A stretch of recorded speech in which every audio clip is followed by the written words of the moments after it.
दिल्ली के सीएम और केंद्र सरकार के बीच लंबे वक्त से विवाद चल रहा है और कोरोना के वक्त में ऑक्सीजन और बढ़ती मौतों ने इस विवाद को और बढ़ा दिया है। दिल्ली में कोरोना के चलते जो मंजर देखने को मिल रहे हैं वो वाकई दिल दहला देने वाले हैं। जहां केजरीवाल लगातार ये बोलते हुए नजर आ रहे थे कि उन्हें केंद्र की तरफ से सही वक्त पर मदद नहीं दी गई, दूसरी ओर कुछ सवाल ऐसे हैं जो दिल्ली के मुख्यमंत्री को सवालों के कटघरे में लाकर खड़ा कर देते हैं। इसमें पहला सवाल है, जब उच्चतम न्यायालय की ओर से ऑक्सीजन ऑडिट करने के लिए इशारा किया गया तो दिल्ली में ऑक्सीजन की आवश्यकता 976 से घटकर 582 कैसे हो गई। जैसे ही सुप्रीम कोर्ट ने संज्ञान लिया वैसे 976 एमटी से उनकी डिमांड घटकर 582 क्यों रह गई, इसका जवाब केजरीवाल जी को।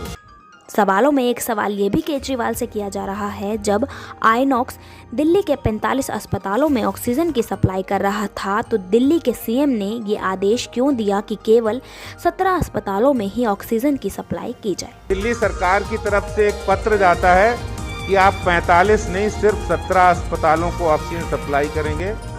सवाल नंबर 3 में से जो केजरीवाल पर सवाल उठा वो ये है कि केजरीवाल ने दिल्ली में 8 ऑक्सीजन प्लांट लगाने के लिए पीएम केयर फंड से पैसे लिए, लेकिन 8 प्लांट के पैसे लेकर उन्होंने केवल एक ही प्लांट बनवाया।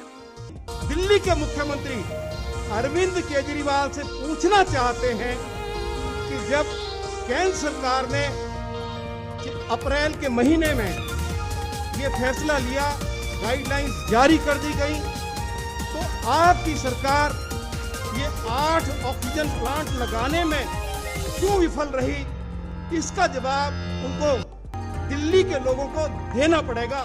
केजरीवाल से सवाल पूछने के कार्यक्रम में मनोज तिवारी ने भी बढ़ चढ़कर हिस्सा लिया।